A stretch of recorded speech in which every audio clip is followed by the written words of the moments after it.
Okay. Okay. Now these work Yeah, with the other cable also. that's okay. We're sticking with this.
Good evening, everyone. Welcome to Amavi and Give It All. We're going to be kicking off in just 5 minutes. Maybe I'll give you 7, but if you're not waiting on drinks at the bar, excuse me, if we're not waiting on drinks at the bar, can we please come and find a seat up the front of the table there? At the stage, we're going to be kicking off in 5 minutes.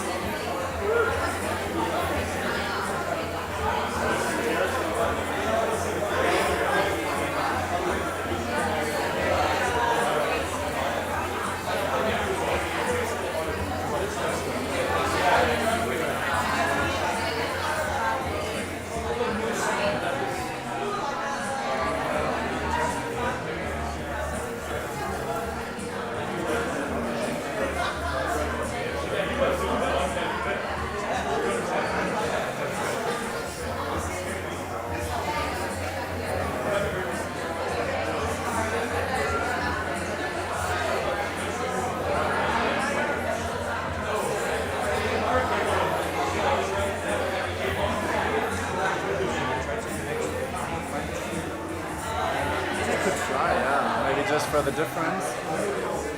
I just wanna.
Is it the ketchup? No, I don't know. I think it's the catching up. Yeah. 'Cause like right now, like this guy who just walked out of the frame, he's not here at all. Yeah. I mean, it's for sure a little bit behind. Like Louisa is not there. Yeah. Wait, let me check this. Hello, hello. Hi, hi. Okay. This is one. This is two. Hello, hello. Right, right. Right, right. Hello. Hi. Ah, yeah. One here, one there. Okay, nice. Yeah, perfect. Hello, hello. Okay. Reset maybe? Nope. No,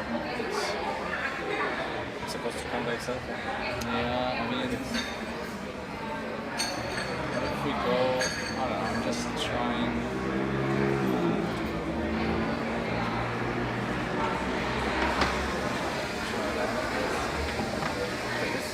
I was gonna say, this looks like. Yeah. I really.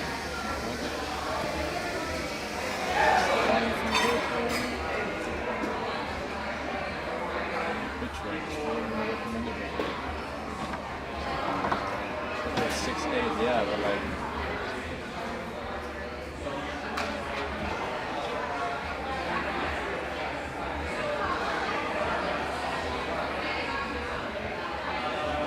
Before I change this, I wait until it fits up. Like when we tested it at Daniel's house, it was working. Like it was working smoothly, just with a delay. But here it's like very choppy. Is there somewhere I can see this on? Yeah, you can. We have a link. You can.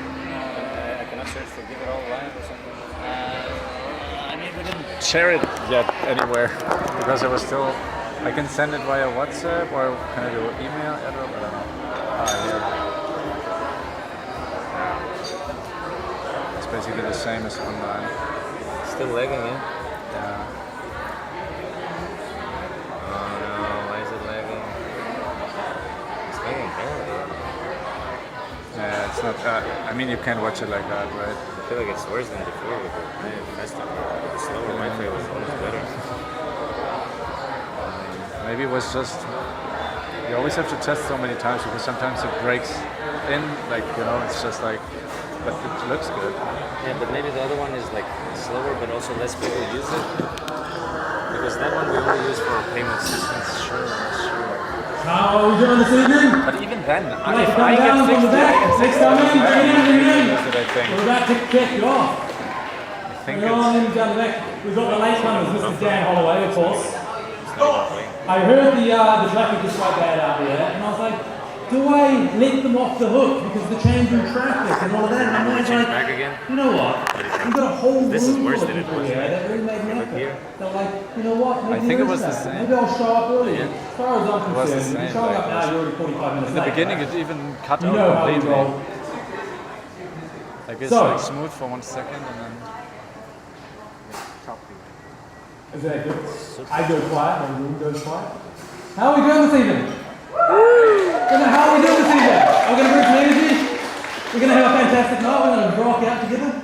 Okay, no? Yes. Can I get a show of hands? Whose first time is it here this evening? Lots of you. Awesome. Thank you for being here. I really always want to acknowledge your first time coming to an event.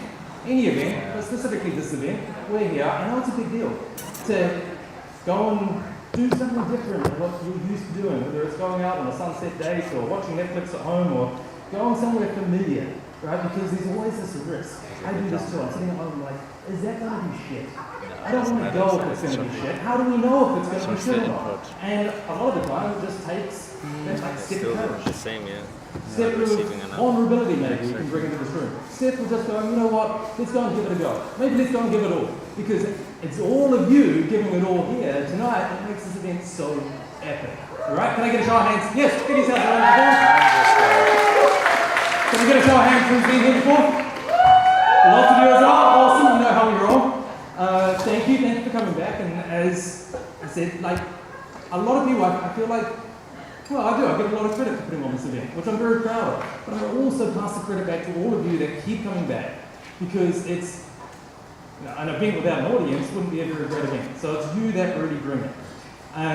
For those of you that are new, the way Give It All was created, people always ask me this question. Every time I come out with a story, it's this long, elaborate story that I can probably tell often need to give him maybe I should do a keynote and headline this event one day on how I can give this. So every event, I tell you a little pocket of the story.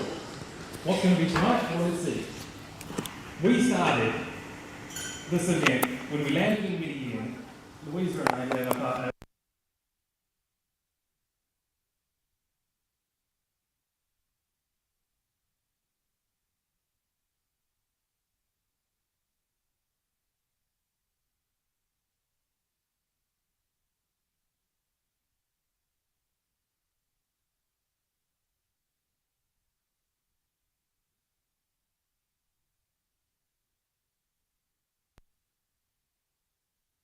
I think I can do better. And that's when I thought, if I don't go and do better, I'm just walking. So, very difficult.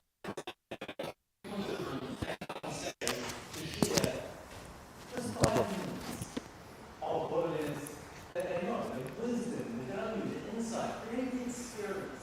I think many of you are really coaches in the room, facilitators of some kind of sorts, and I'm sure you're really great at what you do in 60 minutes, 90 minutes, you're pretty prepared to get the experience. How many of you are really confident to do it in just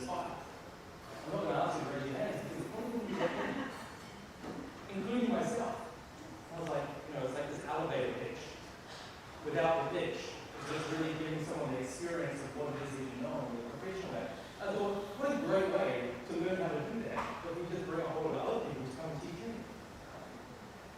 And so we did that. Of course, they came up, they gave it all to the audience, and well, the audience was their friends supporting them. And this is where we came from. Over the last, we just celebrated, this is event 21. Give it all, number 21. Thank you. It's number 12 in Bali, so we're somewhat consistent now. I don't know whether it ever gets easier. There's always more challenges. There's always seeing running around going, oh, the lights, the quality of the live stream. By the way, first time live streaming down the back. This is something that we're trying to improve on as well. Where's going good? Hi, how are you? But one of the things that I've learned consistently by showing up here is when we show up with our values first, what it is that we really know, like, love, what we want to see in the world, become a demonstration of that. It's amazing how others meet us there. And so when we founded this event of wanting to have some friends, this is my way of fetching a room full of friends to come to me, rather than going out one-on-one. I was like, that's not work. What if I just find a whole group of friends to be friends with? And it worked so well. And what we found over the last 21 events is we have a theme of the kind of people that show up. I know for a fact many of you are now friends because of this event. Some of you have gone on dates. Some of you have moved in together. Some of you have become client, business partner, relationships. And those of you that show up for the first time, I really hope that you continue to show up and create these relationships. Because what we're doing is connecting as humans again. There's something else I want to share with you this evening as well. So this is event number 21. We never dreamt of creating this event like this. I was going to go once, tell my friends, and then do it again. Now we're at number 21. And just last month, something changed. Before I tell you what that thing changed, to get back to who I am and where I've been very quickly, is I had a water sports apparel brand back in 2019. In Australia, it was doing well, and this wonderful thing happened in the world called COVID. Not so wonderful for many, but that's what influenced me to move to Bali. I got here, my water sports apparel brand wasn't doing so well. I just so happened to be coaching for the last, or studying coaching, because I was the kind of person that I didn't want anyone to tell me how to live my life. I needed to sort out my shit, my things, but I wasn't going to go and pay a coach. So I was like, what if I go and spend money on how to coach myself? Moved to Bali and did what many people did back then, is became a coach. You know, now it's like a AI guru, I think is the new thing. But I became a coach and coached in emerging entrepreneurship, personal leadership, did men's coaching, relationship coaching. I met Louisa 3.5 years ago. We traveled 3.5 years. And we have great relationships here in Bali, by the way. They do exist. We traveled the world and doing facilitations, created this event, came back here, and I was so proud of the coaching that I did. Because we were getting these amazing transformations. I walked off stage, very last month. I don't know whether you met Nathan. He might come back because he's not here tonight. I was standing over there with the bar, and he said a couple of things to me. He goes, you know, Daniel, the coaching's not that good. And I said, why? He goes, and he also said, I'm going to say this freely, because I don't quite believe it yet. It kind of boggles my mind. But he goes, you're more you on stage than off stage. I was like, wow. And then he also said, no, give it all, it's not really a networking event. Everyone's coming and being friends. Right. So the first supposition was networking should be done with business, right? But those three comments, those three things, I took it relatively well, and I kind of feel wrong on you. And I thought, what if that was true? What would that mean? And I come to this realization that maybe my coaching isn't that way. But I think if I look back to the whole last 5.5 or 6 years, what I've done really well consistently is create an experience. Creating an experience, connecting as humans again, and it's through that experience that creates the transformation. I was like, oh, this is something that really lights me up. So I decided after the last event that we're going to, I'm not going to put down coaching, because I do love coaching as well, but I'm going to create, give it a world of experiences.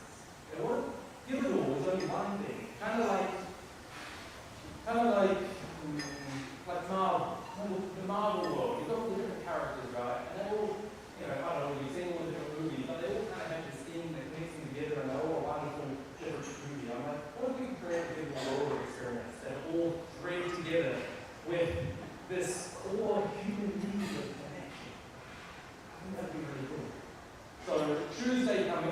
we've launched Founders Breakfast. Who's going to Founders Breakfast on Tuesday? You know, yes. There's just a few more tickets left if someone who still wants to join. We're going to be doing that here. And it's going to be much more intentional business networking. Here it is just a good time. Not just a good time, not a lot more, but it is a good time. And making friends and making achievements with Founders Breakfast is going to be very intentional business networking. So for those of you that have got a product or service, you're making a regular, consistent income, you're welcome to join this. And the whole concept is not to teach the rest of the circle, it's to teach the rest of the table how to recommend you out of the middle about how to network. Because we're strong together, right? Some make things easy. That's the first one.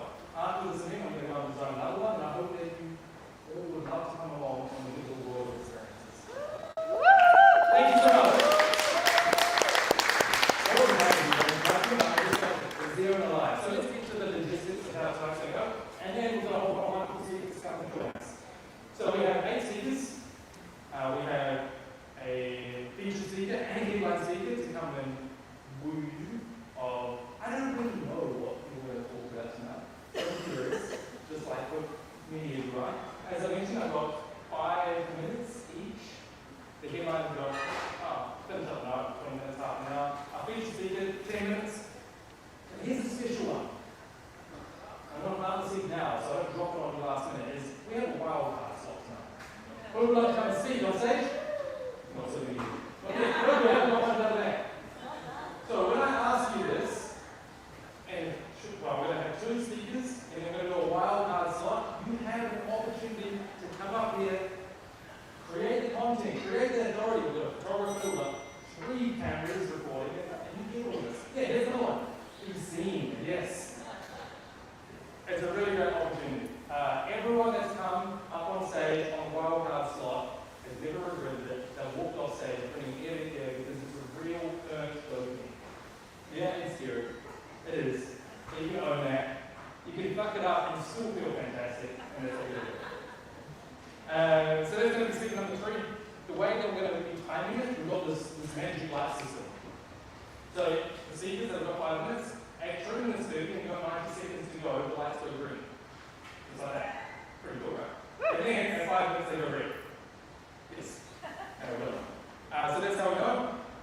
For the speakers, this is really important. If the lights go on red, you have about 15 seconds or 20 seconds to wrap up your wrap up your line. If you keep going on and on, it's going to get really awkward. This is what I'm going to do. I'm going to get to this a couple of times. I don't like doing it, but it's going to be way more awkward for you than this for me. I'm going to come and stand right next to you like this. And it's going to be pretty loud when you talk. So you just wrap it up and the lights go. Sounds fair enough? Yes, awesome. Anything else I need to mention? Oh yes, the most important thing. Who knows what digital really means?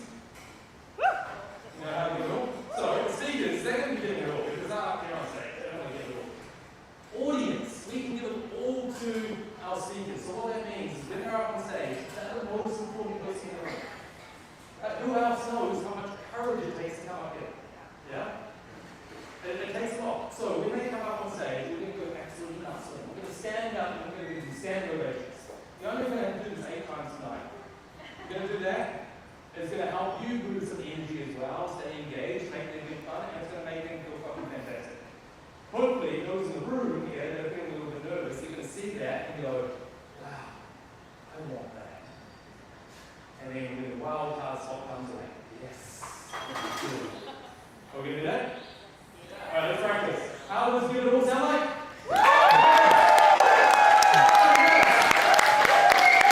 I love it. Okay. So I like we're going to do it 9 times. One down.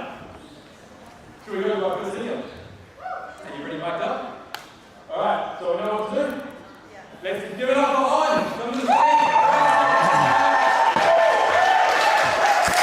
Stage is yours, brother. Thank you. Hello, everybody. So, I'd like to start with a show of hands. If you've ever felt burnt out in your life before, can you raise your hand? Okay, well that's good, because it would have been awkward if nobody put their hand up. If you know the reason why, can you raise your hand? The real reason why? Okay, very good. So the reason that I'm doing this talk and the reason I'm speaking about burnout is because it's a very close topic to my heart. I actually sat here at the last Give It All event and I had another speech or talk prepared for tonight.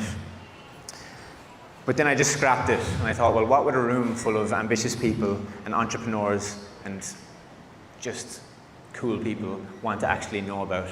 And I thought, what's the biggest and best lesson that I've ever learned in my life? And it's not to do with burnout, and just caveat, I'm no expert in burnout whatsoever. I'm an expert in having burnout myself and feeling burnt out. So the real reason, or the real, I guess, title of tonight's talk should be the real reason I'm burnt out. You know, on the banner or the logo or the thing for tonight, it says the real reason you're burnt out. But every single person who put up your hand, you could have 100 different reasons. There's probably 1,000 different reasons tonight. But I want to talk to you about the real reason that I have felt burnt out in my life. And this is a lesson that I've learned from my coach as well, my very first coach, who completely changed my life, who's unfortunately no longer with us. And this was the lesson that he left behind him for me and hopefully for you guys as well. So the real reason that I felt burnt out multiple times in my life, and when I came to the last event and I sat here, I was actually going through a really, really difficult time. I have a business, still have the business, but something wasn't feeling right, even though on the surface, you know, we're doing good numbers. The business is doing 40 to 50K a month for the last 2 years in a row. Everyone's like, you've got a fantastic niche, it's amazing what you do. But something just internally didn't feel right, and it's been like that for about a year, roughly. So it was incongruent. So you hear a lot of the time online, authenticity is kind of thrown around the place a lot, but I feel like there's a big difference between authenticity and congruence, and in the opposite of congruence being incongruent. So what is congruence or incongruence? It's who you are and the way you live actually match up, right? Because you can be an authentic person and still be very incongruent, but you can't be a congruent person. You can be congruent but not authentic as well, right? So they're kind of like thrown around a little bit in a bit of a mixing pot. So my coach, before he passed away, he left a letter, he left a note. And basically, you know, the devastation of not living in congruence, not incongruent, is that it can lead to very, very dark places. And I just want to share with you guys tonight, just letting go of that can be such a release. After I sat here at the last event, I went and had a conversation with my business partner, and we decided to go our separate ways, shut down the business. And that night I sat there and I didn't really want to even interact with anybody because I was feeling so heavy. But as soon as I made that decision, as soon as I made the choice, it's like, okay, I'm gonna give up this amazing thing just to follow a feeling. And as we know, right, our feelings aren't always reliable as humans. However, if it keeps knocking on the door and it happens again and again and again and again, then eventually it's probably worth listening to. So the thing I'll leave you with tonight is, if you're feeling any incongruence in your life, if you're feeling like you're always burnt out and you're doing all the things, you're going to the gym, you're eating well, you're sleeping on time, you've got the whoop, you're doing all the stuff and you still feel burnt out, maybe there's something deeper to look at. And don't let it get to the point where it got for my coach, unfortunately. So yeah, the most important relationship is going to be the one that you have with yourself. And I would encourage you all to have a deeper look at that. So that's it from me tonight. Thank you very much. Thank you, brother. Thank you. Thank you very much.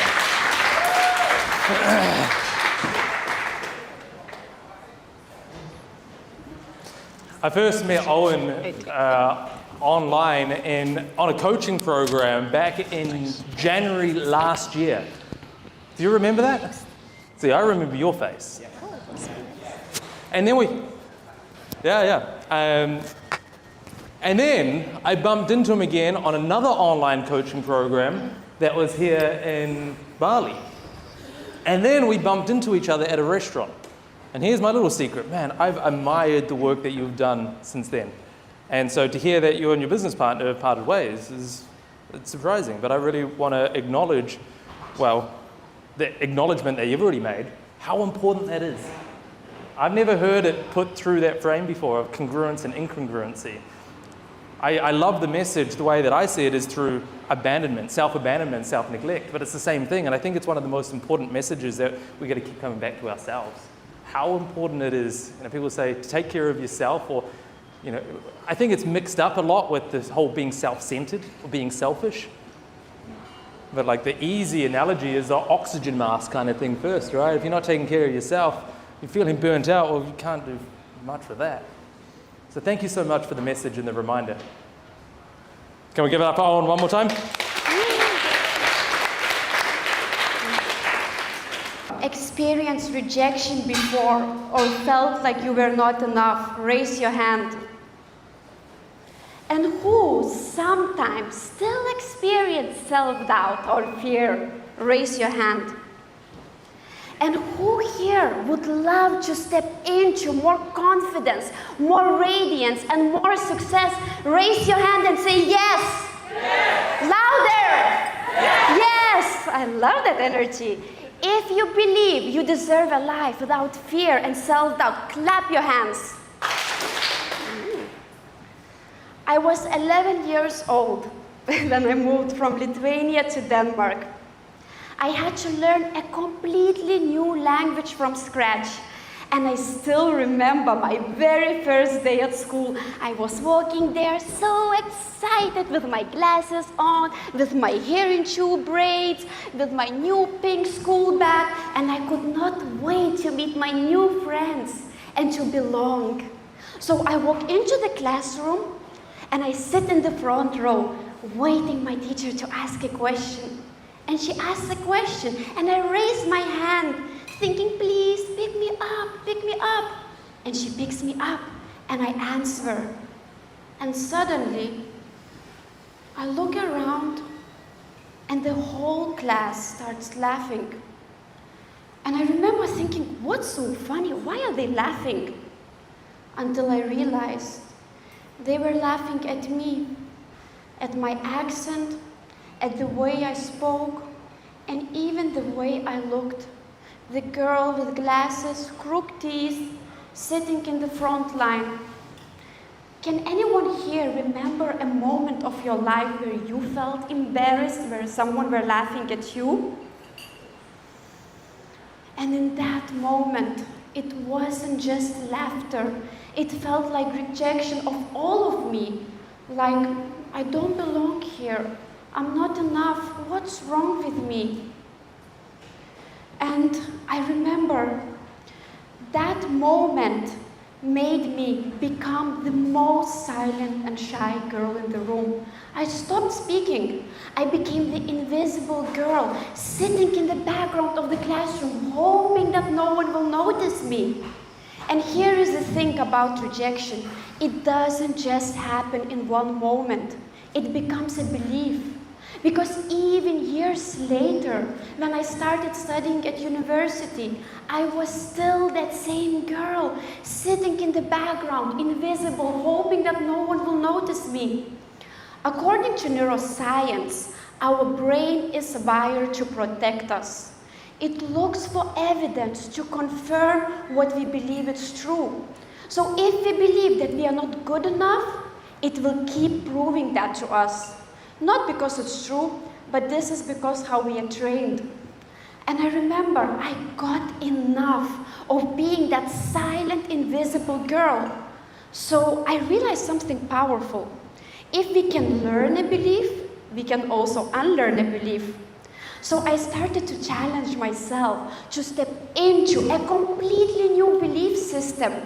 And I started reprogramming my subconscious mind. I went from being the most silent girl in the room till I shifted my identity to someone who today stands on international stages, shares her voice, and makes difference in ways I never imagined were possible. Not because I'm perfect, but because I chose to believe in myself enough to show up for myself. And that power I discovered in myself exists in all of you. Because we can turn our deepest pain into our greatest power. And I want you not just to understand it, I want you to feel it for a moment. So I want all of you to close your eyes and place one hand on your heart and another one on your belly, and think about a moment in your life where you felt the deepest pain. And think about, what did that moment bring into your life? What gifts, what lessons did you get out of it? Maybe you became stronger, wiser, more spiritual, or maybe you learned how to truly love yourself. And now, open your eyes.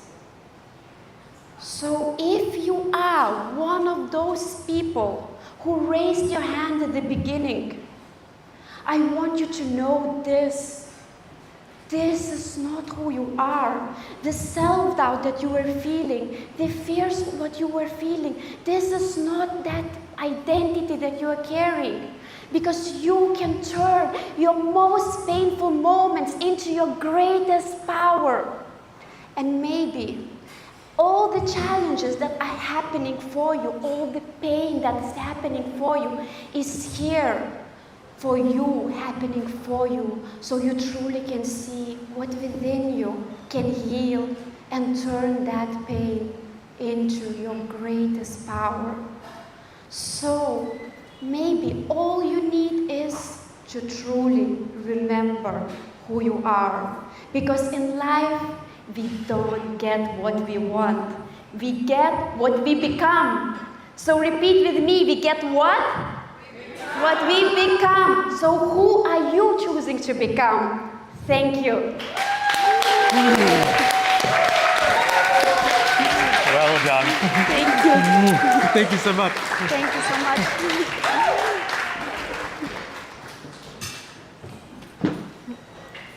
Many nuggets, takeaways within that talk. The one that stood out to me that echoed a few times, the theme that I noticed was the choice. Who are you choosing to become? It's such a powerful, powerful line. When it comes to, off the back of what Owen shared, and self-doubt, the fear of judgment, all these things, I hear a lot of coaches, they say, change your mindset so you can change your actions. What's coming up for me when Raimonda was sharing, I was thinking, what if we just choose to take the actions anyway? And notice how as we choose to take the actions, we rewire what it is that we see the truth about ourselves in doing so. And it can happen so fast, right? Once we become aware of what it is that we want to change, step into just doing it. Feel the fear and do it anyway. And it's all just a choice. Who are you choosing to become? Let's go for that. Let's give it up for Raimonda one more time.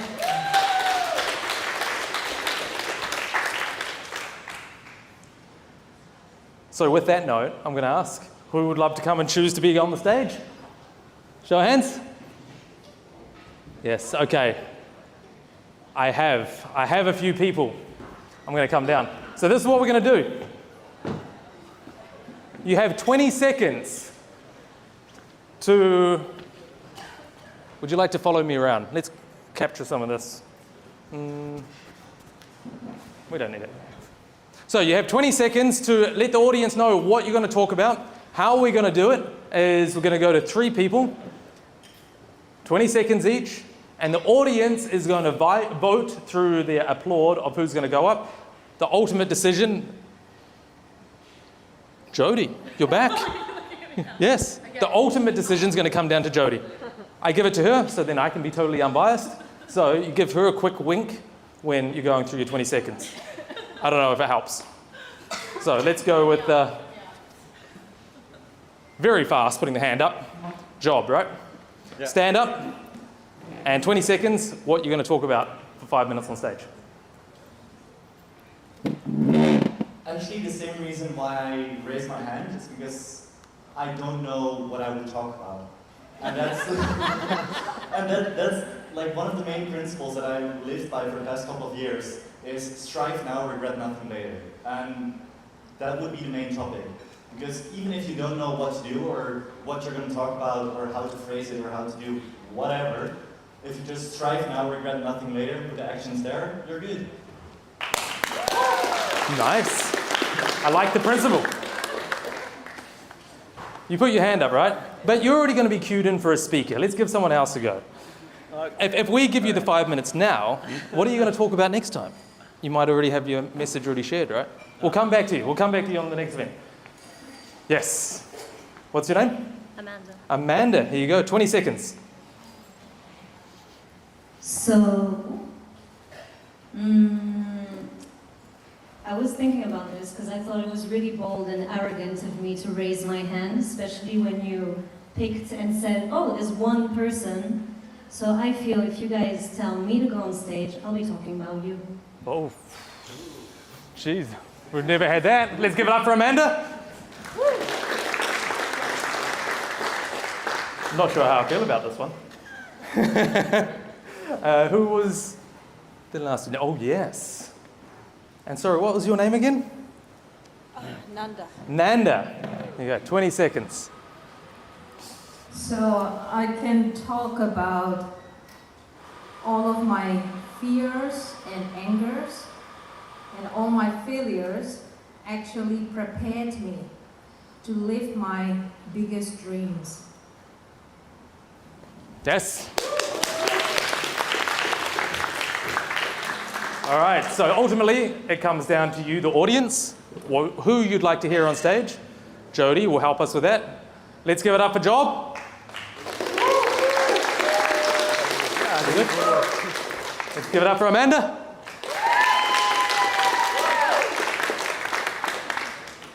And let's give it up for what's it? Nanda. Oh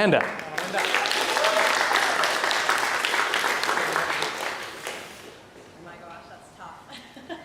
Firstly, well done to the... Hang on, I'll give you the microphone. Sounds good.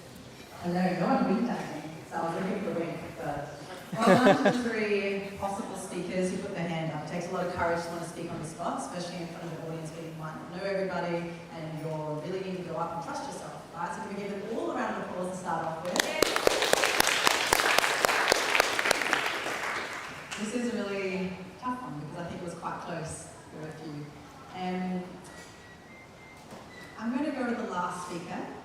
And the reason why is because it was a little bit more of the applause, but also she broke down the pieces that she was going to speak about, and so we actually had these tangible points that we could then follow along what she's going to bring to us as a speaker. So I think, based on that and the applause, we're going to go with the last speaker.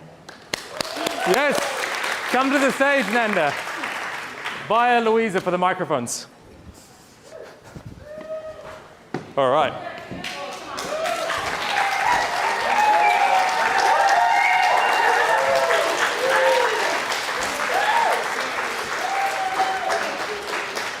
You know, this is an extra special one. That was, I love your decision making on I wouldn't have been able to choose. This is why I give it to you, and I really love your reasoning behind it. Just one moment. Okay. We'll call you on properly. We'll do a proper applause for you coming up. I just did want to mention, like, I think that's really insightful. I really like the reasoning behind that. I was speaking with Nanda. She was here when I arrived at like 4:45 today. She's sitting over here. She says, "Oh, Daniel, nice to meet you." And she was like, she told me about what she did and the different things. She was like, "Oh, one day I would love to come and stand up on that stage and share." And I'm like, "Well, we have a wildcard slot." And she's like, "Oh, no, I wouldn't put my hand up for that. I have this fear of being seen. I wouldn't want to do that." And so here we are. She put her hand up. Not only put her hand up, she wooed you, the audience, with the things that she's going to talk about, and she's about to come up on stage and just freeball whatever she's going to have today. So let's give it up for Nanda. Come to the stage. Amazing. Here you are. You made it happen. The stage is yours. Thank you. So let's get started with centering exercise. Let's feel your left foot on the ground and the right foot on the ground. And just breathe in through your nose into your chest. and breathe out. One more time, breathe in, and breathe out through your mouth. So I was born and raised in Myanmar, that is a country between India, China, and Thailand. My mother is a mix of Indian and Myanmar, and my father is a mix of Mongol, Chinese, and Thai. So I'm not Balinese. I'm an eldest daughter in my family, and my mother is a tiger mom. She wanted me to bring straight A in whatever exam that I'm taking. If I come back with B, I got punished and whipped very strongly. So my fear of not to perform is very high. So I started learning to meditate. And because I have all this anxiety all the time. After that first retreats in Myanmar, I had a chance to visit to Thailand border region. And I saw the totally different world. And I saw that, Mom, they have food, they have street, they have electricity. What we don't have. Why are we living in this jungle? Then she told that we have no money, that is the same like that for many, many years. Then I told her, I will be traveling the world one day. She told me crazy. But I made it happen because I learned that from the Buddhist monk. If you can control your mind, you can control your life. So I told myself many, many times for 13 years every day, I can do it, I can do it, I can do it. I don't know how I will do it, so I've done it now. I now live in Bali, and I went to Germany alone by myself with 1 bag and 10 euro in 2005. I didn't speak German at all, and I did not know anyone. After 6.5 years later in Germany, I became the best team leader of the year in the financial services company, and I became the sales manager because of my tiger mom, because if I don't win, I will get punished. With that, I'm right now teaching meditation to the New Yorkers, CEO, CFO, small business owner, entrepreneurs, and the lawyers. Yes, lawyer needs to meditate. But the real deal of meditation is, it's not about how to quiet your mind. The real meditation is how to think differently. So right now, I know that I'm reaching almost my, my time.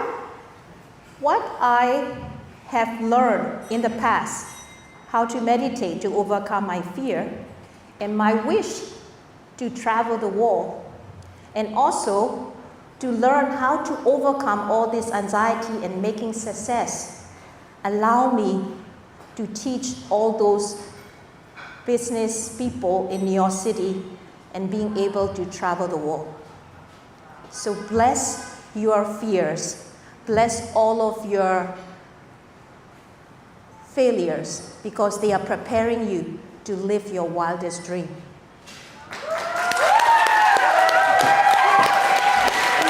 Thank you so much. Well done. Thank you.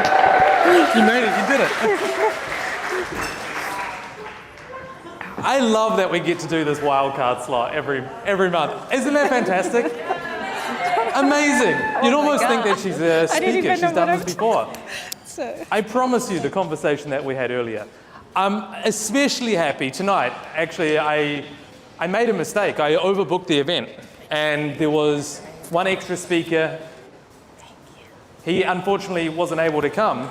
And now we think, well, maybe it was good, maybe it was bad, who knows? We got to hear Nanda share an incredible talk. Can we give it up to her one more time?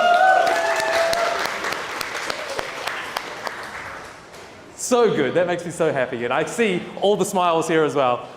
I love it.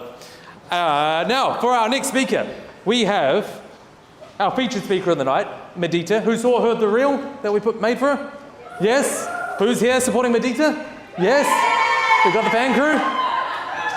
Medita, she is here to share. I'm not sure if this will apply to the guys or not. We'll see. To share something that I believe is profoundly true as well. What it takes to become a relaxed woman. Let's give it up one more time. Thank you, thank you, thank you. The stage is yours.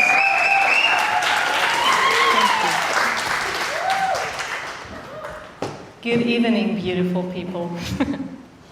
Tonight, I want to talk about the relaxed woman. So I want to start with a question. What do you feel when I say relaxed woman? One word. Who is she? Maybe happy, calm, peaceful, sensual. Give me some words. What is a relaxed woman for you? Kind. Sensitive. Present. Beautiful. Okay, I see there are already some ideas of what a relaxed woman is and how she feels like. But actually, for most of us, even as entrepreneurs, or especially, the relaxed woman is not always present in our day-to-day life. Because our life is full, we have purpose, we have a mission, and somewhere along the way, pleasure becomes optional. So for me, the relaxed woman wasn't on the menu for a long time. I even didn't know that she existed. I have been shamanic teacher since 15 years, learning in the high Andes of master shamans. And I was meditating for 10 years every day. But I know now today that to be a relaxed woman, it needs more to meditate. She needs more space. And in order to give that archetype a space in my life first had to fall apart. So I remember the day my husband died when I was 39, and death crushed into my life like a bulldozer.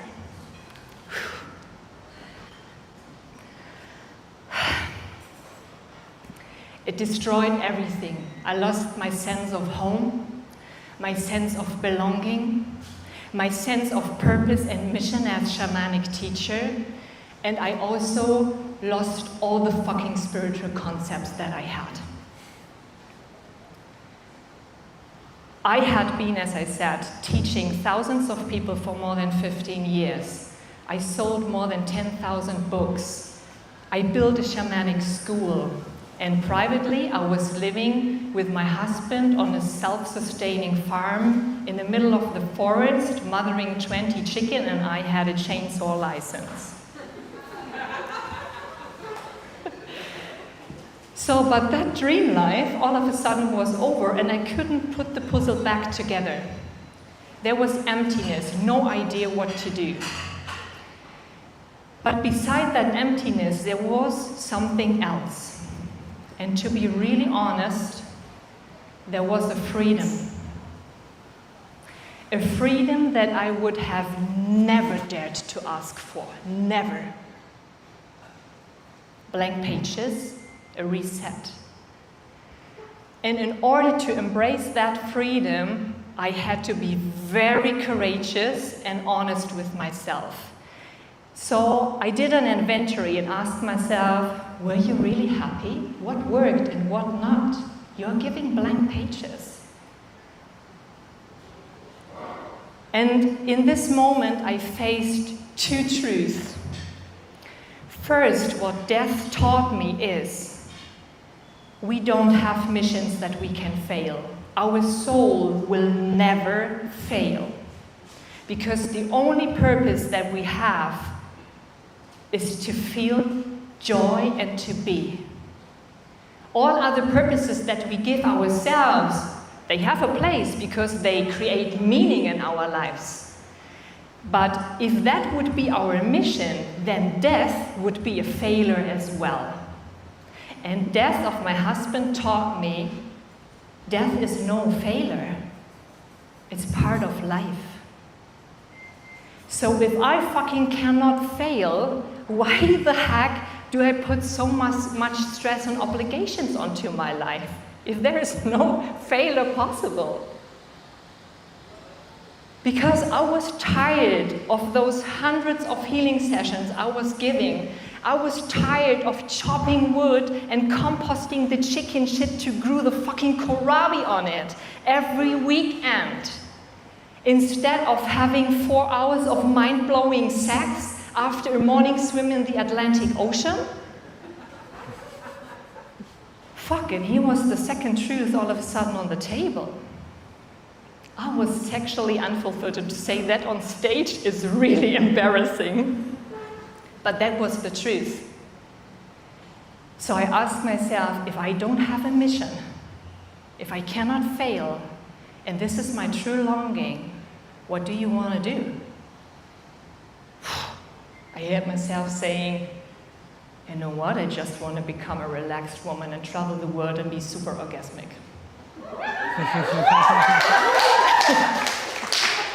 And here she was, knocking loud at my door, the archetype of the relaxed woman. So I followed her. I sold everything, went to Bali with 2 suitcases, and started to live from pleasure. So I was taking surf skate classes here in Canggu at 41, starting over again. Hell yes. I was taking twerk classes in Ubud. Why not? And I was exploring my sexuality as a widow in so many Tantra retreats. When? Now or never, right?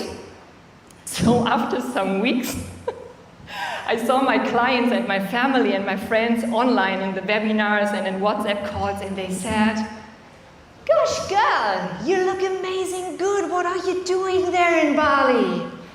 And I go, yeah, just having a good time, actually. But what I didn't say was I had the most pleasurable time, the most sexual connection, and the most self-pleasure I ever had in my life. So, I hear your thoughts already. Is she having a midlife crisis? I asked myself that as well, and the answer was no. Because I truly started to understand how a pleasure-based mindset, a fulfilled sex life, and a relaxed woman are deeply intertwined. So I followed that idea and started to interview many women on Bali from all over the world. My Indonesian twerk teacher, I met super relaxed women in the skate park. I talked to photographers who were working on body shame. I was hearing about clitoral operations, husbands who did de-armoring for their wives. I heard so many stories. And 3 topics kept remaining and coming back again and again and again. So here they are. You want to hear them? Yes. First, a relaxed woman needs financial freedom because all the relaxed women did it that I was asking. No system out there will give you the time, the space, and the pace. Your body actually really needs to stay in balance. So create your own financial freedom for your self-care. Second topic that kept coming was permission. So all the relaxed women gave themselves 100% permission to be everything that they wanted. They followed their truth, they followed their pleasure, their desires, and their joy. So I can be a super respected shaman, and I still am. And you can find me in the Kinko Tantra temples in Ubud. You can be a single mom, and you can be a skater bump. You can be super deep talking, and the next day you go to twerk class. So don't limit yourself. Allow yourself to follow your truth, which is led by pleasure. And then the third topic that kept coming back again and again, and I think this is the most important one, very interesting, is trust. Most of the women told me, yeah, I'm trusting in something higher, I'm trusting in God.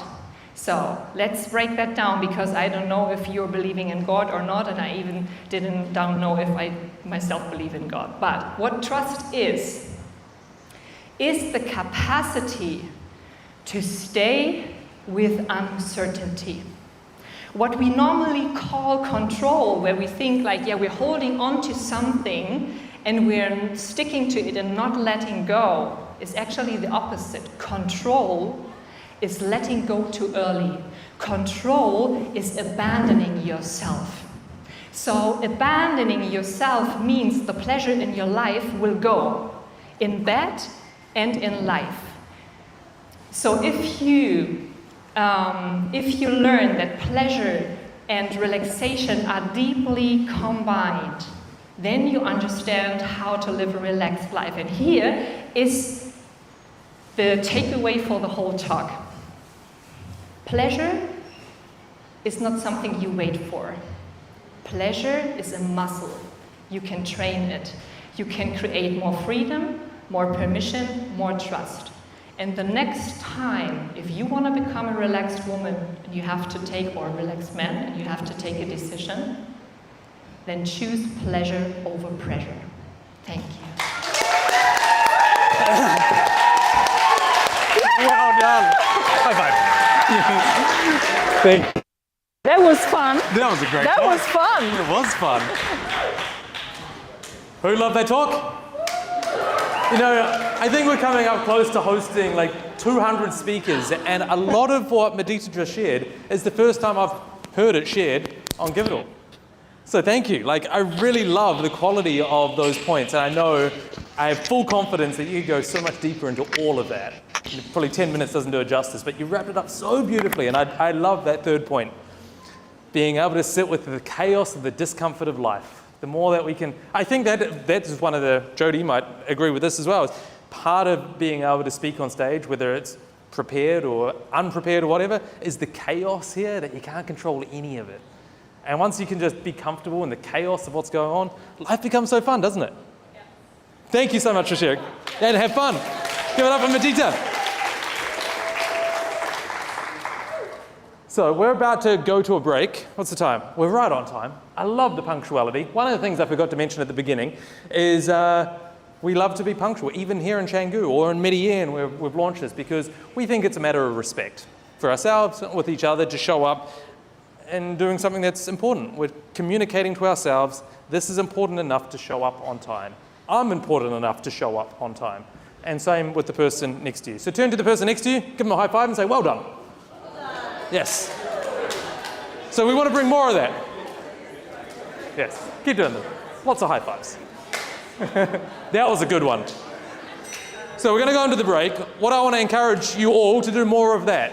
I know that you probably come with other people and there's someone that you feel really comfortable speaking with, but my challenge to you is go and speak to someone new. And maybe go even further than that, speak to a few people, someone new. We're going to only have 45 minutes, and it's easy, really easy, to get into a conversation. It's a fantastic conversation, and you're like, oh, what? It's time to go back. I haven't spoken to anyone else yet. It happens every time, and it's actually my least favorite part of this event, is calling you all in from the amazing conversations that you're having. So my challenge here for you tonight is to go around and make some new best friends. Connect with some new people. Have some new conversations. You got name tags, right? Doesn't say, I think the majority of you, everyone's like, do I? What did I write? It's probably not your name. Maybe it is your name, but it's more what you want to talk about. We gave you this as an easy way to go and start a conversation. Look at someone's name tag and go, I don't want to talk to that person. You go, that looks like a topic I have some interest in, and have a chat. I'm going to ask you about it when you come back. Who made a new best friend? I'm going to ask you that. I would love to see a whole room full of hands like me. Yes, I made a new best friend. And a date, and whatever it is that you're looking for. But if you can come as a human, have a great conversation, collect some phone numbers. You can continue all the wonderful conversations through the weeks to come as well. Is that a deal? Yes? Great. Now, one last applaud before we go out to the break is let's give it up for Amavi. Let's give it up for Amavi. Yes. They host us every month here. The team does a wonderful job. Like, there is a big team that helps us set all this up behind the scenes, and they just do so well. I really want to give them applause, and same with Alex, the GM. He's wandering around somewhere as well. He does a wonderful job. The way that we can support them is buy drinks, buy food. The food here, I got to say, it used to be kind of crap. Now they've changed the menu, and I'm going to recommend it. So you'll notice, those of you that have been around a while, I'd only ever eat the steak because only the steak was good in my opinion. Now they've got all sorts of things like ceviche and burrata and lots of wonderful things to try, so I encourage it. I'm going to go and look at this menu myself as well. I have my dinner afterwards, but if you'd like to have it in the break, you're welcome to order anytime. Plentifully full, however you say that word, and we can keep bringing it into the next segment. We're going to come back in 45 minutes, so that brings us to... Well, what time is that? Like 8:30. 8:30. Oh, okay. Let's go 8:30. Let's do that. Let's go 8:30. Come back 8:30 and enjoy the break.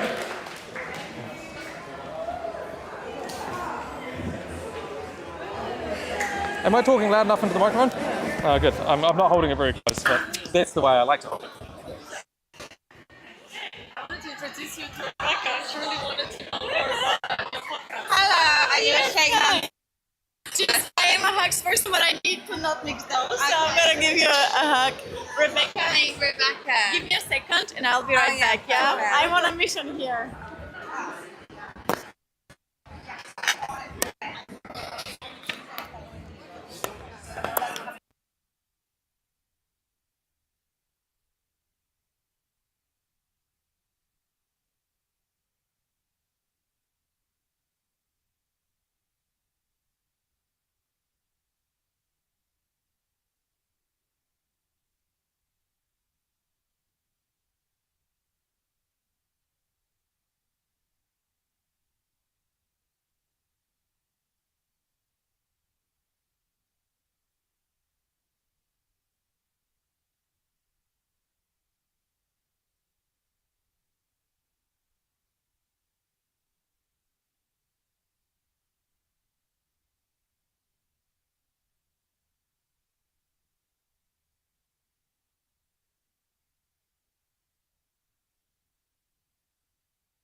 Tim, Priscilla, and Mateus. This is Tim. We got Priscilla. She's the Brazilian with the wavy hair.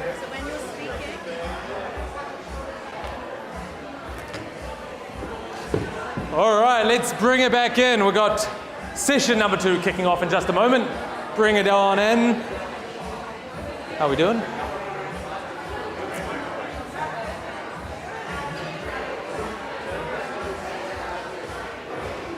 Marcel?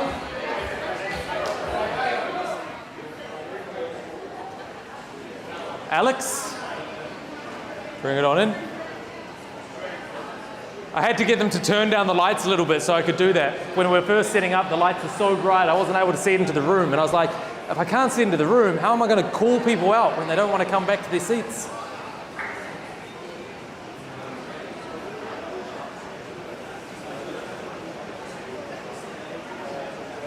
Baby, do we have Amavi vouchers?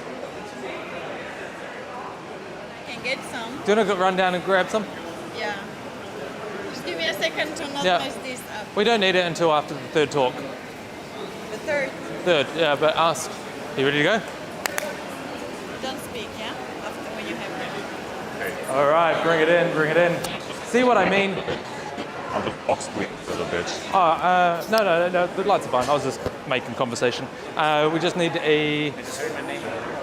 Oh, no, it's different Alex. Are you able to ask Nikita where the Amavi vouchers are? I forgot to ask her at the beginning. Okay. Wish me good luck. All right. Can you remember the question that I promised I was going to ask? Andre? Midge? Ramonda? We're finding a seat. Yes, there we go.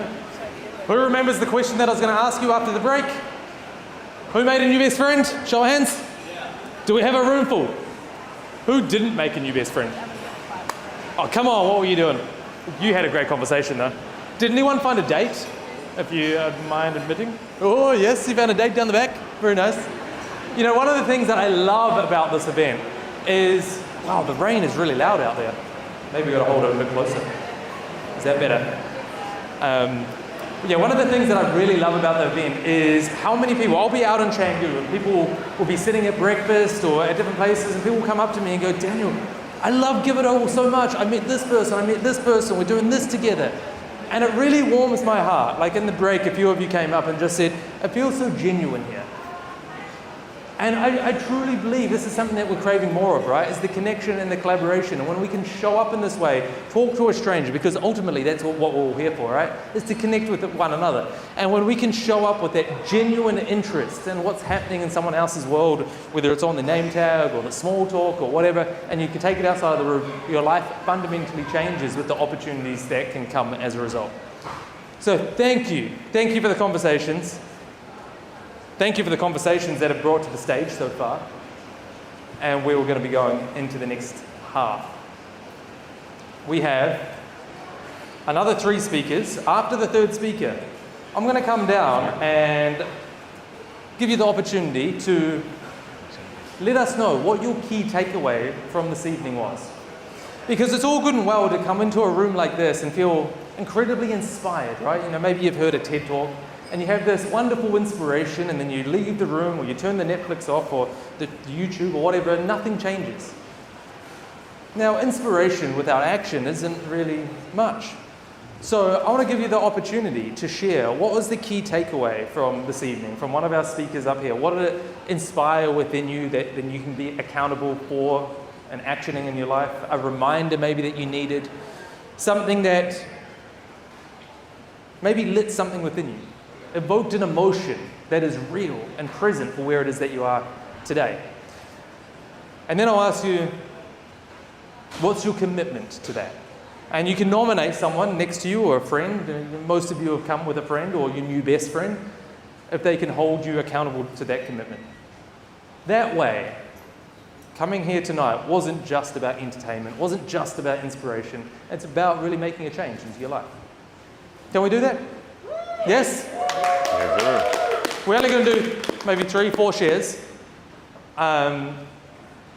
You can start thinking about it now, or just staying really present to what the messages are that's coming into the second half here. maybe it will prompt something within you. And one of the things I really love to do is reward these kind of shares, these kind of behaviors. If I ask you, you're like, oh yeah, we could do that. That sounds like a hard work. But we've got some Amavi vouchers. So consider it a bribe if you like. So you're going to have to be quick to get one. So, without further ado, are we all here? We're present. How was the food, by the way? It was good? Much better, right? Can we give it up for the kitchen? Thanks for you, kitchen. And Alex, great job with it. Thank you so much. All right, let's bring up our first speaker of the second half. Let's give it up for Mr. Tim. Come to the stage. Thanks, stage is yours, brother. Thank you, man. Thank you. Wow, that is a lot of people. The only person you can truly lie to in your whole entire life is yourself. Guys, who has ever lied before? Raise your hand.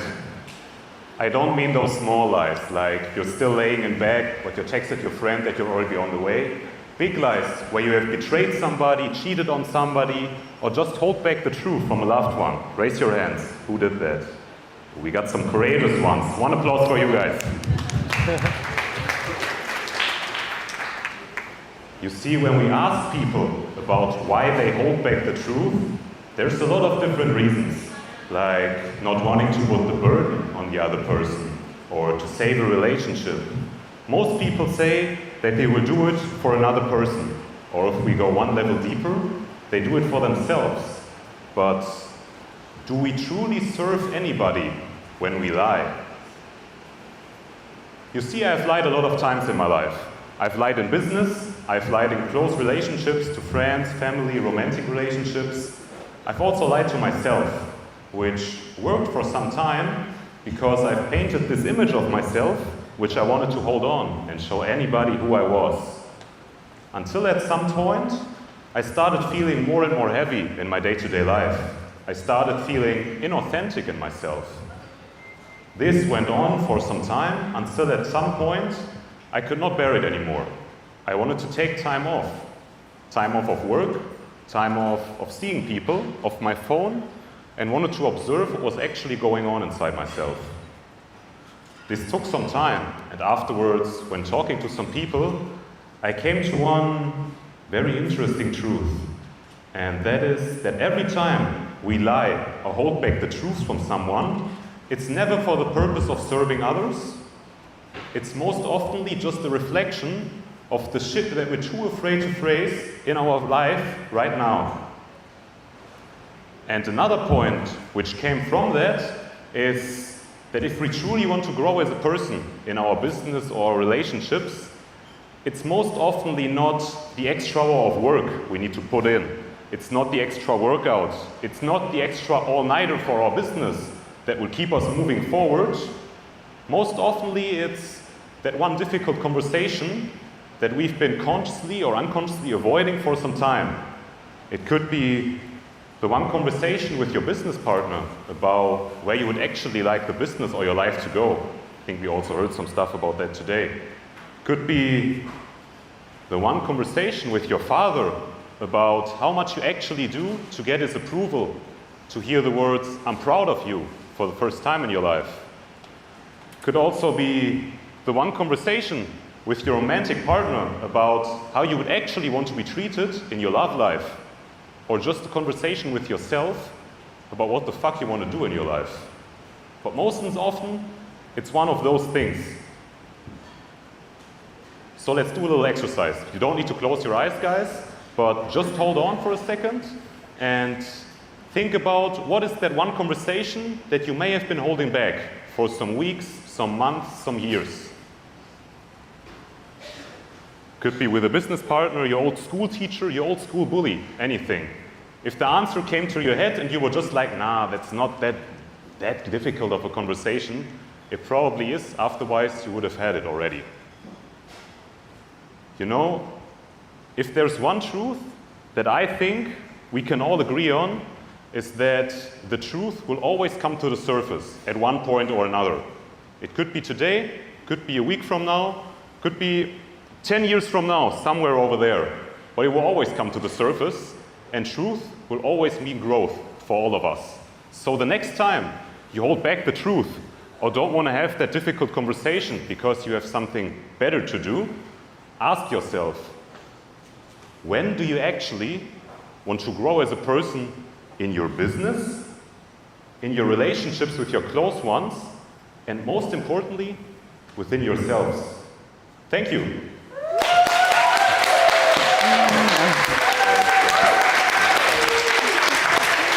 Well done, brother. Well done. Thanks for the chance, man. Nailed it. Anyone noticing the theme of the evening yet? You know, it's funny, Louise and I were just talking about this today, and a few times actually, how people come up to me and go, Daniel, how do you create these themes every time through the event?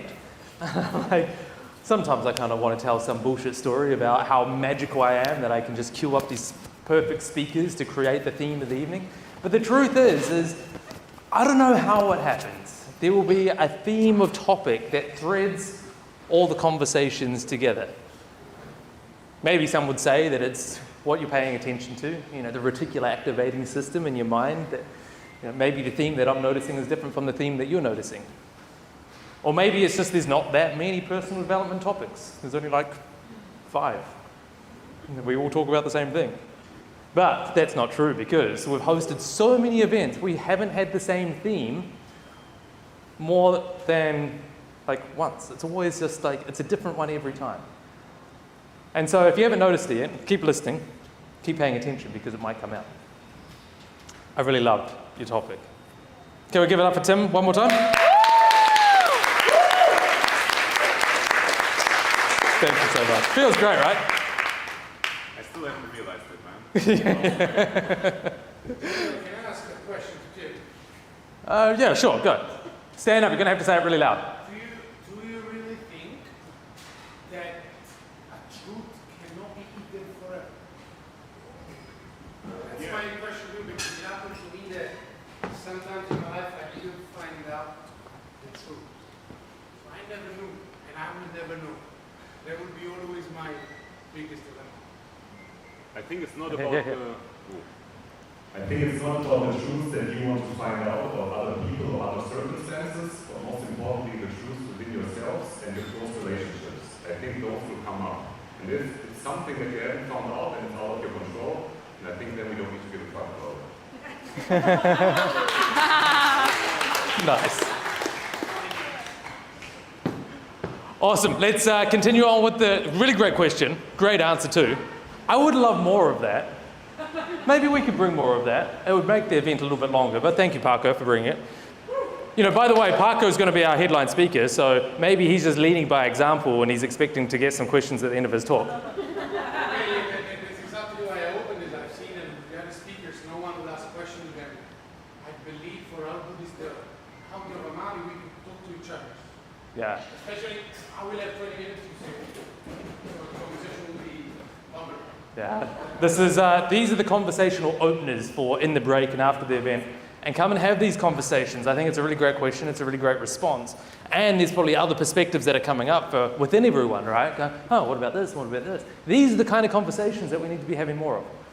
Yes? Oh, yes. Awesome. Let's give it up for Tim. Let's give it up for Paco as well. All right. And for our next speaker. Are you ready? Yeah. Let's call Priscilla to the stage. Yes. Here you go. Thank you. The stage is yours. Thank you so much. Wow, I thought there was another person before me. It's a pleasure to be here. Wow, looking all of you, beautiful staff. I'm talking about spirituality. And just to start, let's start a little bit spiritual, right? I can invite you to please close your eyes a little bit. And let's take a deep breath in, filling our belly, lower belly, filling up with air. Hold it a little bit and let go. Feel your feet on the ground and your heart connecting with source, with the sun, with existence, with a God, if you believe.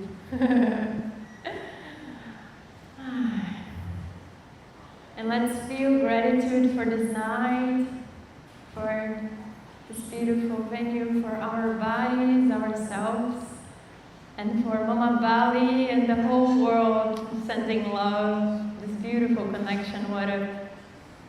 What a gift to be together in safety and happy tonight. And as you come back, I want to share a little bit of my spiritual journey with you. Since I'm a young girl, I could feel other dimensions. I could feel beings and sense things that felt really weird and scary. And when I was, as long as I grew up, I was feeling lots of anxiety of these things I perceived, and also life. I was very thirsty to experience life in its fullest. I was in dancing class, competitions, theater classes, everything that I could. I wanted to be in the best university in Brazil, where I'm from. And I was thirsty. I wanted to do everything in life. So anxiety and burning stomach comes with it. And also the feelings that I had and this intuition and go talk to this person and things like that. So when I was 14, I started searching for answers for these things that I could pursue. And then I went to Catholic church and tried to pray and talk to Jesus, and it's so beautiful, all of that, but it wasn't healing my anxiety. Then when I was 19, I went to a course that I found to develop my psychic abilities, so I could dive into that and really feel what's the things that I'm perceiving. And then I learned that this is an ability of the mind that all of us can develop if we want. We can feel other dimensions, we can see our past lives or future lives, and all of this is available for all of us. And how we can dive into that and reach our full potential is by practicing and by meditating. The more you can meditate, the more your mind is quiet and you can perceive other dimensions, other beings, receive downloads, what we talk a lot in Ubud. I just received this download, I just received this information, I don't know where it comes from, but then you can know where it's coming from. Oh, it's this being from this other planet that is telling me to do that, and he's a cool guy. So this can happen as you develop your psychic abilities. All of you can do that, and I do that professionally as well. The time is coming.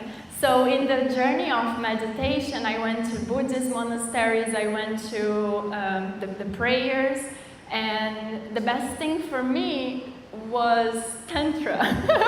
And I'm coming back to this topic now. The best meditation for me was the Tantra practices, but not the Tantra that is related to sex or orgy. The Tantra meditation that is with you fully present in your body and dancing and making sounds and releasing stuff that is trapped in your body from things that happened in the past. So there are many practices of meditation that you're alone in yourself, in your room. You don't need to touch yourself, you don't need to be naked. You're just closing your eyes, just like a meditation, but you're moving, you're making sounds, you're dancing, you're just feeling the life and the joy of being, of existence. And after living 6 months in monasteries around the world, practicing meditation, I swear the Tantra meditations is the shortcut, because you're not denying your body by just meditating in silence and just still. You're involving your body in this dance. And yeah, that's my gift and my journey to you, just to share Tantra meditations. If you want to connect and know more about the safe practices of Tantra, I can share in the WhatsApp my favorite meditations to you and more about psychic things. And it was a pleasure. Thank you so much. Thank you so much. Thank you.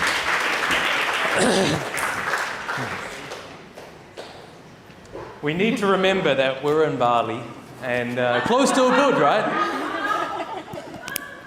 I love the wide range of the different topics that we can bring. See, the reason why I love this talk, is I feel that myself. This is something that it hits close to home for me, because I sometimes wonder, I am so talking about the truths that we own, connecting back into being authentically ourselves and coming back to the body that we're in, I think is what you're sharing, right? And I've pondered this a lot. And as I was sitting there pondering it and thinking it, I realized, but I'm still thinking it. It's in my head. That's not it. I started to realize that I'm the most awkward person at dancing. I couldn't think of anything worse than singing. And all of these things come back to, and then thinking of Tantra and all these things, and I got the sense that some of you in the room may be resonating with the awkwardness that I feel when I hear of these kinds of things. And so wrapping back around to Tim's talk of going, what's the lies or the untold truths, or what's going, or the discomforts that are within. I wonder whether it's worth exploring.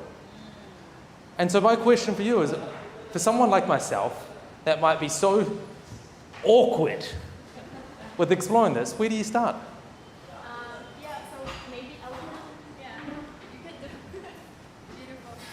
So when you add movement, sound, and music in these meditations that are dynamic, your mind is trying to process what's happening, and it can't, because everything is unpredictable. That's the goal. And then at one point, your mind is just so silent, and I need like a week in in the past, I used to have a week in a meditation center with the monks to reach the same level of peace that I reach in 1 hour meditation with Tantra. So this for me is the precious shortcut, and it's worth trying. You can put a blindfold so you don't see yourself. Thank you. Thanks. One time I went to, the ecstatic dance. Oh man, that was so awkward and weird for me. But the only way that I got into it was I had to close my eyes for the first hour, so I couldn't see myself or anyone else seeing me. So I appreciate that. Thank you so much for sharing. Can we give it up for Priscilla one more time?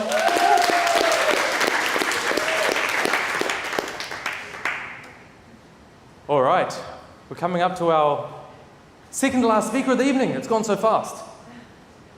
Let's give it up for Matthias. Come to the stage.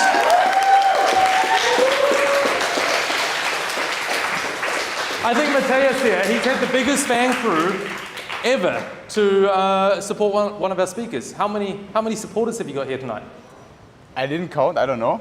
You didn't count? You lost count? Yeah. Well, thank you for everyone that came along to support Matthias. And all of our speakers, but specifically, you brought probably the most guests, so I'm going to award you that award, which is thank you. Thank you. The stage is yours. Thank you.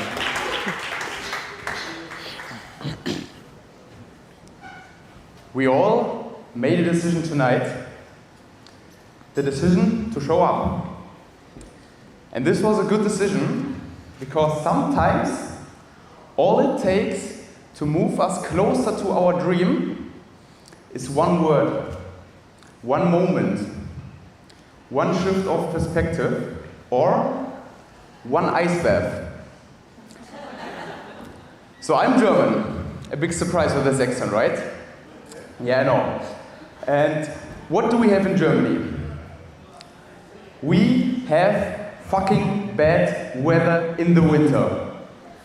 And after 22 years of living in Germany, I stopped complaining about the weather, and I started asking myself, how can I use this? So I bought an ice bath and put it in our garden. I wanted to build a morning routine around this. So every morning went like this. I woke up at 5 a.m., walked down through our living room, and I was standing in front of the door to our garden. I was just looking in the dark with a short and a towel around my neck. And in these 2 seconds, when I was about to open the door, at least 10 excuses popped up in my head why I really don't have to do it today. Like, today it's the wrong day. Today I need a rest day. Maybe today the ice bath needs a rest day from me. But then I know, now it's time to go, so I went in for 1 or 2 minutes. But, in this room is someone who went to the exact same ice bath in Germany for 5 minutes. Every single day. Please give a big applause to my mother over there.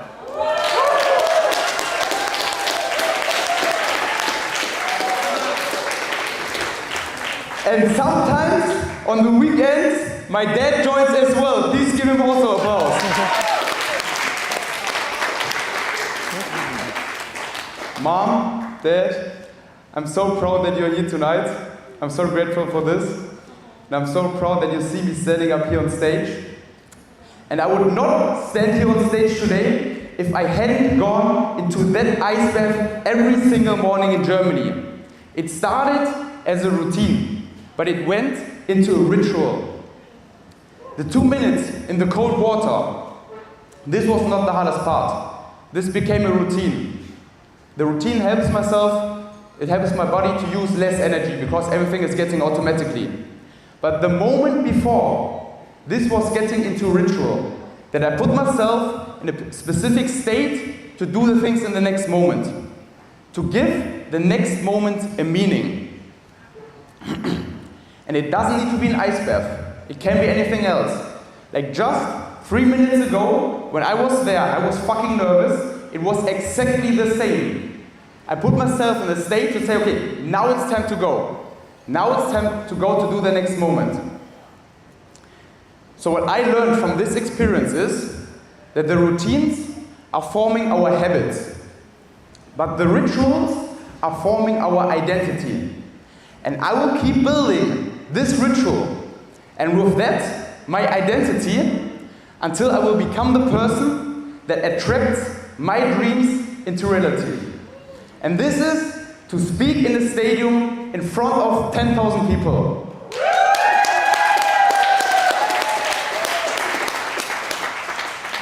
What's your next ice bath moment? Thank you.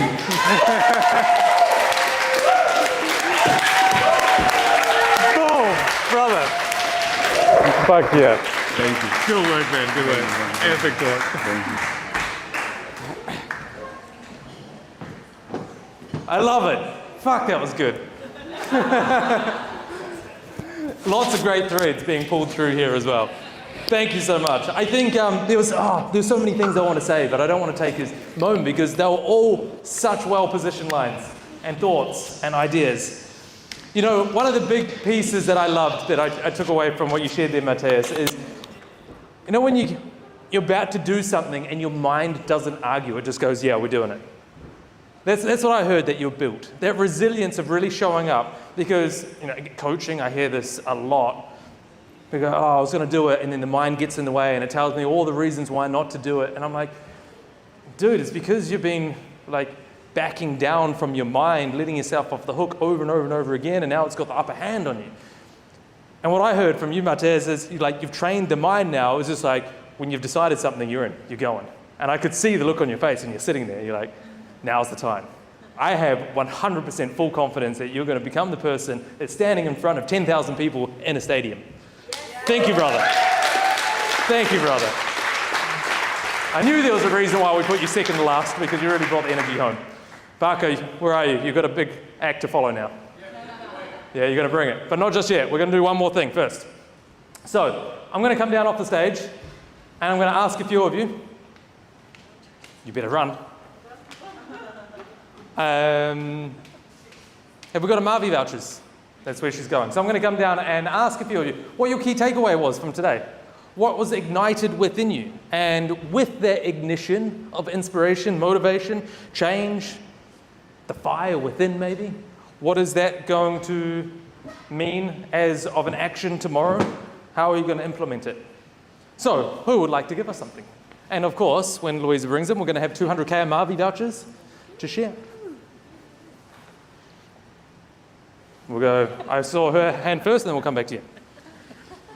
All right. So you have 90 seconds or so. Okay. I took notes. Okay. Don't read too much from the notes, though. No. So I really liked that it was a lot about trust and kind of being okay with uncertainty. And also the last talk, I really liked that it's maybe not about what is the next step, but maybe what is the ritual around the person who I want to become, and just focus on that, and that takes off the pressure. So it's like kind of put something else to get the focus on. So I really like it. It's amazing. There are a lot of, and the truth equals growth, and I like that. So Really it's great time to takeaways. be- What does that mean as of tomorrow? How are you going to implement that into your life? I won't pick high stuff. I really don't like it. No, so for tomorrow, I will just write down what are the rituals that will help me attract my dreams, right? Like Matthias said, I really like that. Any ideas what they would be already? Because I think you already know what the first ritual is. Waking up on time, I've been a little bit procrastinating. Oh, there it is. Yeah. Do, 5:55 tomorrow. do you have someone that can hold you accountable to that? My alarm clock. Great. Is it going to kick your ass if you don't get up? No. What was your name, sir? Julia. Julia. Let's give it up for Julia. One 200k Amavi voucher for you. Oh, thank you. So, all right. Start with your name and 90 seconds. Key takeaway. Okay, so first I would like to just have a precision. Is it key takeaway from Matthias or from the evening? From the whole evening. From the whole evening. So still it's your talk, Matthias, I think that really stands out for me. Not because of what you said, but how you are surrounded. All of the people here, the way that you're all sharing each other, how you showed off your parents like that, and they showed you off. And I found that that transmission of love, which you also do with your partner, is actually really special. And this is really what I'm taking away is you're really making an event for people to connect, but you're talking about having new best friends, having new partners, and I can see there is a thread of love in this event, and this is my key takeaway. Thank you so much. Thank you. Can I ask you, what is that going to mean for you in your life as of tomorrow? What it means for me is to keep on showing off my friends, and how community is important, and how, I cannot build myself on my own, so I need my people and I need to invest time in them, and even if sometimes I feel low, I feel under-resourced, I feel lazy to go out, it's actually really important to come and show up and be there for the people who matter to me, and the way that I would love them to be there for me, so it's important to be there, and that's what I'm taking. Beautiful. Thank you so much. One more. Oh, let's go over to the other side of the room. Let's hear from one male. We've had two ladies. Yeah, okay. You're like, I suppose so. Okay, start with your name and key takeaway. Okay, I'm Danny. I'll be kind of spontaneous. It's just game that I want to share my key takeaway. I think it's about permission. Like, I don't know exactly who the speaker was, talk about the relaxed woman. Obviously, I'm not a woman, okay, here we are. But the thing with permission and pleasure, I feel it's really important, specifically in a community like this where people are really ambitious and like hustlers and want to achieve things. I really believe that we don't take enough care for ourselves to just find pleasure in life and to give ourselves permission to rest, so that's important. And then I guess you're going to ask me how am I going to apply this, right? Yeah, yeah. Okay.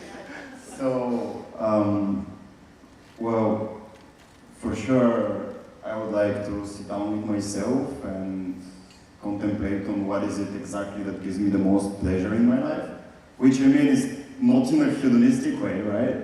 But, or not only in that way, but also in a way that feels really truthful and meaningful to me. So what are the activities that give me that kind of pleasure, to which I can commit more of? Beautiful. Thank you so much. Let's give it up for Danny. I love that. Wonderful share. So those vouchers that you have in your hand, take them down to Nikita. She's the one that signed you in the evening. She'll sign them off, put your name on them, date them, validate them, and then you can bring them back to Amavi at another time and have a dinner, a drink on the venue. Can we give it up for Amavi, giving away free stuff for us?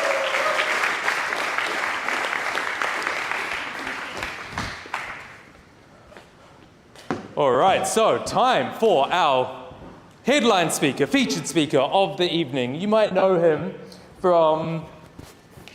Anyone saw his reel that we made? A few of you? A few? Oh, not many of you. You don't watch our Instagram? Thank you. Mr. Parko here this evening. He was one of the co-founders of Luigi's Monday Nights, if you're into pizza and parties. He created Samesa, which has been an amazing restaurant for dining in a very Italian chitty-chatty way.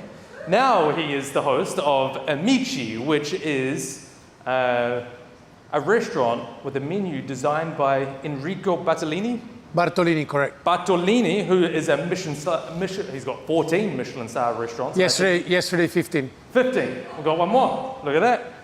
And he is the person behind the Instagram channel Canggu Philosophy. Correct. Which I'm sure most of you have seen at some stage because it's got all the most ridiculous things that happen here in Canggu and Bali and how we learn what not to do. So let's give it up for Paco!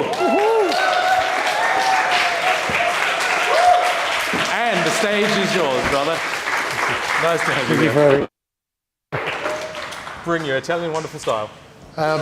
Good evening, guys. I know it took 3 hours to be on the stage.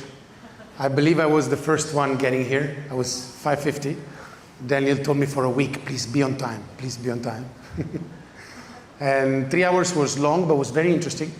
In fact, I took some notes about all of you speaking because I've been in Bali for over 10 years, let's say that. I cannot tell you all more or less.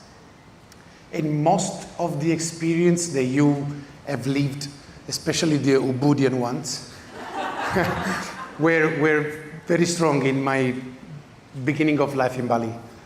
I give you an example briefly. There was a place a while ago called La Laguna, and now I believe it's closed or they're renovating. And they used to do a lot of events where Tantra and meditation and pleasure was the research of it. And me as a cook, like I didn't know anything, it was my beginning in Bali, I joined it and I found myself in the house of Mark Zuckerberg. The first night that I went to this event, I was in Villa Enzo, and they told me there was the house of Mark Zuckerberg. He wasn't there. But for me, it was incredible. So out of an event that I didn't know, Bali gave me some experiences that it was nice to listen from all of you, related to your own life, of course. Going back to me, I'm Italian, and I do Italian food, but I'm not a chef. Everybody thought I was a chef, I'm not. I do restaurants all my life. What I gain from my country, I exported out. A little bit what Italians do. It was they bring it all over. There is any Italian in the... No one is Italian.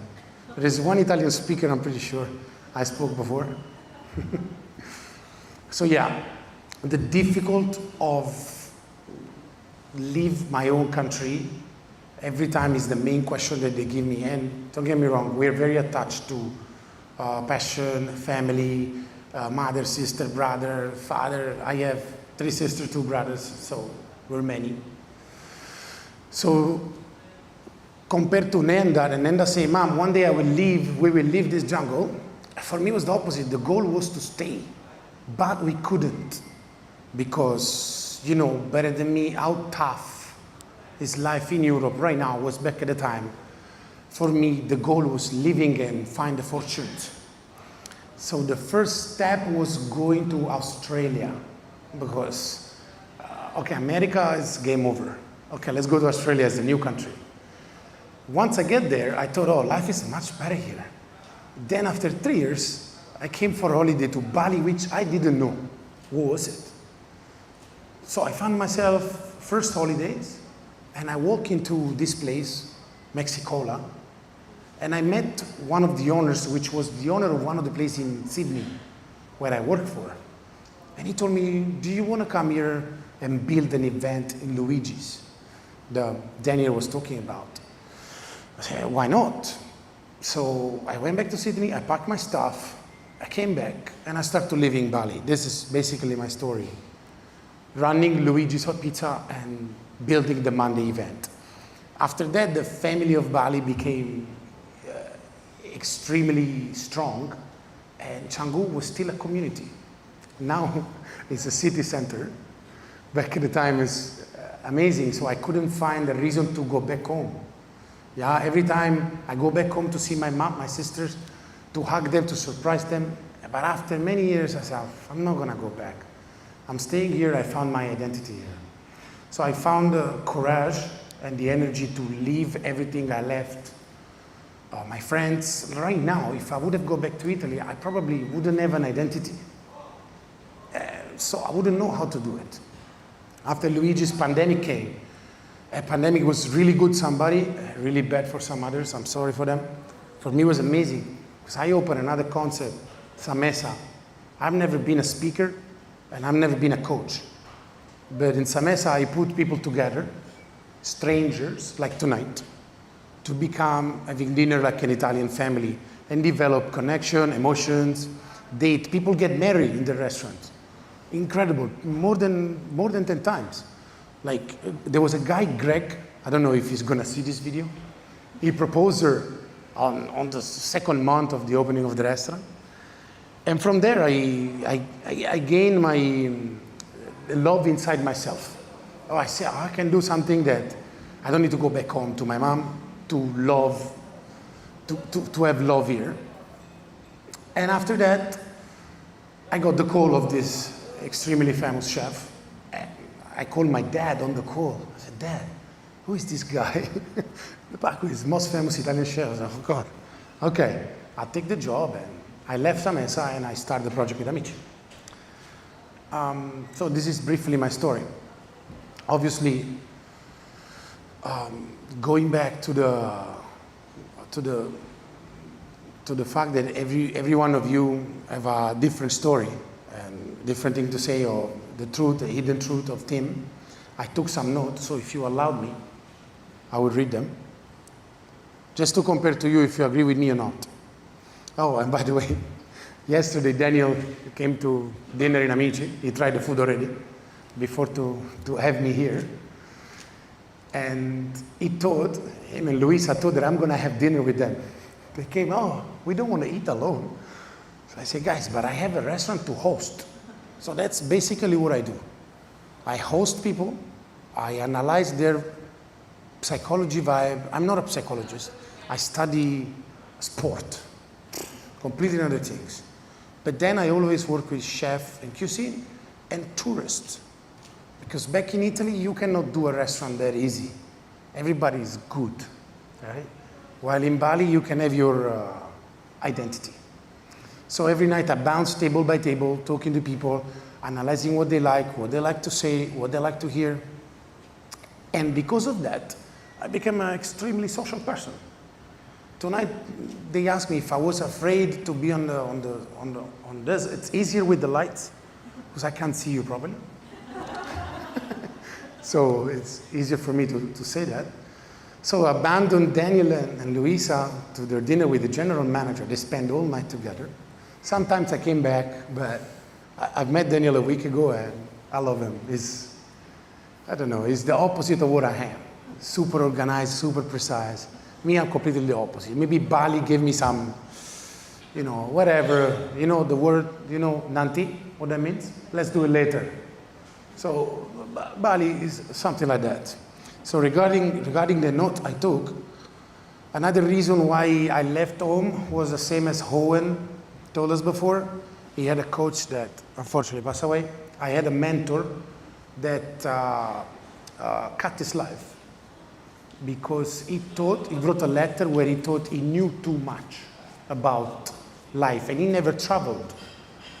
So because of that, when he basically cut his own life, it was a strong reason for me to find other answers and not the one stuck in the little village. You know, Italy is we all know each other. I believe many Europeans can relate the same. So this was one of the things that I wanted to comment to you. It gave me strength, so I will never forget that man. His name was Gaetano Balzano. So about Nenda, I already told her. And about the Ubud pleasure girl, I forgot your name, forgive me. I've also spent all my life finding pleasures, right? And I wasn't able to control them.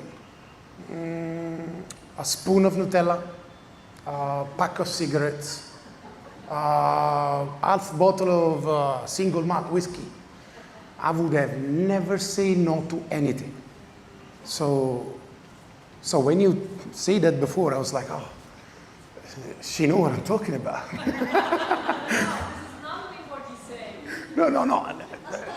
No, it was related to my life.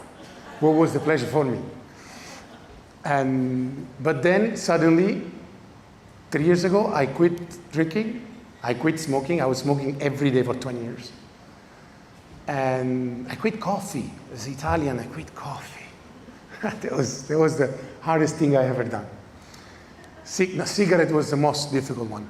But because of that, I found out that I also could have stopped my, my constant research of yes, say yes to everything that pleases you.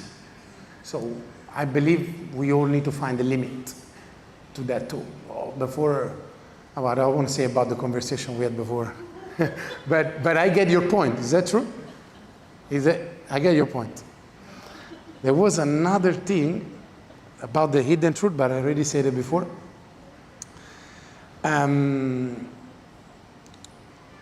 About the German thing. you utilize your weather for inspiration, right? And for me, the same as a Napolitan. Napoli, I consider the food capital. Has anybody been to Napoli? Woo-hoo. So we believe we provide the best food in the world. What did the Romans say? I tell you something incredible. Nerone, the Roman emperor, had his own house in Napoli. So,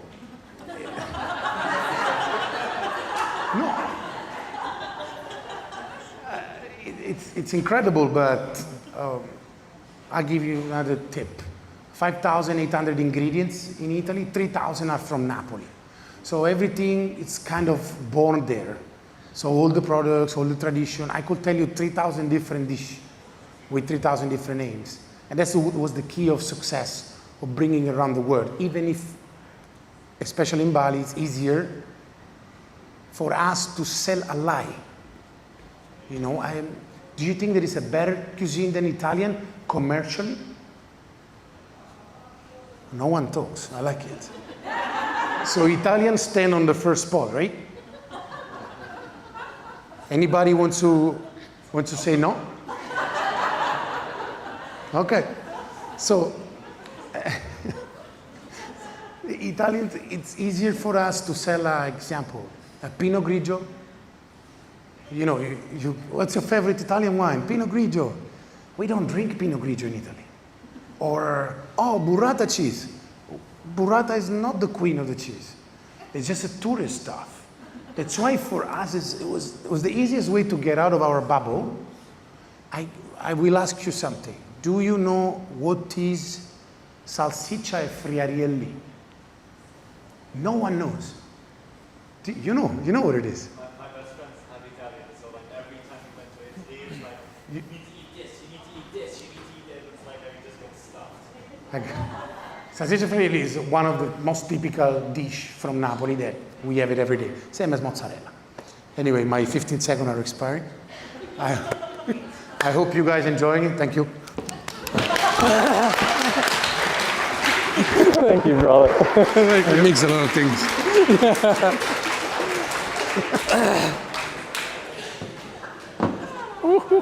So I'm not sure if that talk was anything like Italian dining. Oh, just the end. Just the end. Mixed a lot of the things. Can we give it up for Paco? I do recommend him as a host down at Amici. We did go and have a dinner down there the other night, and it was quite funny. We went there. They set up this beautiful table for us. We sit down, and Louise was like, "Oh, we're not going to have a dinner? Paco invites us for a dinner and disappears?" We're like, "Come on, come back in." So we sat him down, but he was like this little boy sitting in there. He's like, "I got to go off and host people." So enthusiastic with the job that you do. So I do recommend go down. It's not like the Italian restaurants that you think of Italian. We ate all sorts of wonderful things, and I was speaking to the general manager there, Simone. He wasn't able to come tonight. He's supposed to come, but we have 69 bookings. 69 bookings, popular place. And I was asking him, is this Italian? He goes, yeah, this is the real Italian. This is not the Italian that you get in Italian restaurants around the world, what you're referencing. So thank you. Thank you for coming along, taking part, being here, tasting the food. What do you think of the food here? Has it got better now? Hey, look, the chicken screw are amazing. Yeah. We've been given the blessing of Paco. Say that, Alex? Yes. Thank you so much. Speak with Alex about the menu. Where is he? Still around? He's still around. You have to find him. He knows there is some Italian wrong thing on it, but I'm sure you got a thing or two to share. Come and Paco, he has got all sorts of wonderful stories. Come and chat with him at the end. And I do recommend going down to the restaurant and checking it out. Wonderful place. Can we give it up for him one more time? Can we give it up for yourselves one more time as well? Thank you for bringing the connection, the conversations, the new best friends, and the love that you pointed out so dearly as well. Before we wrap up, can I call all the speakers, everyone that came up on stage here tonight? Can we bring you up on stage? We're going to get a photo together, and then we can rock on. Stay as long as you like. We're going to be having drinks and food and music and hanging out. Thank you so much.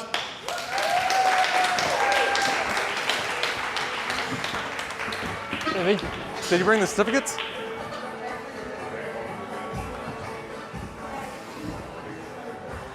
Should I go down the end? I want to go in the middle. Yeah, my sister, U-Boot sister. I want to come in the middle. They're also part of the U-Boot sisters now. Yeah.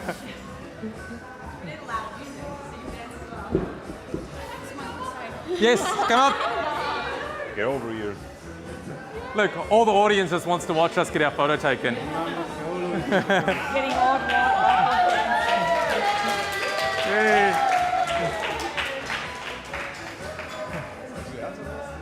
Ich kann nicht mehr lachen. Thank you, yay! Ich kann nicht mehr lachen. Hey. All right. Okay, we got it? We got it. We got it. I cannot smile anymore. Thank you, everyone.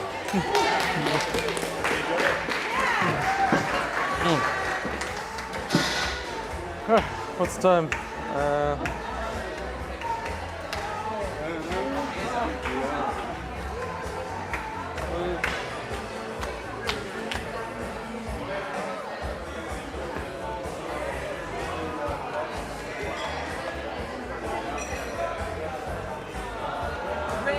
Thank you, thank you. Thank you for coming along.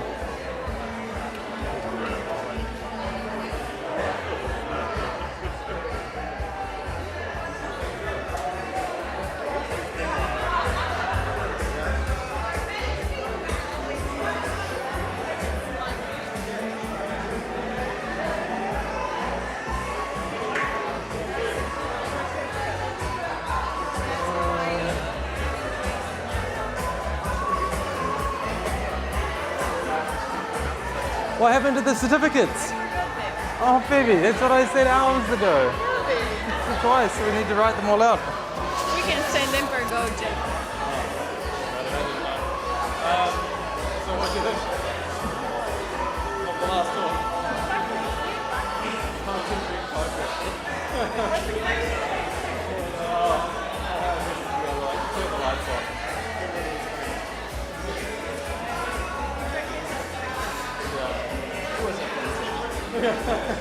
That's what it is. One thing. We have to turn off the camera, so we'll be right back. I just turned them off. We got food. Are you going? Nice to see you. Thank you, man. So good to have you. Thank you. Yeah, see you. Yeah, back here, 8 a.m. Don't be late. Never. Thank you guys. Have a good night. Enjoy staying.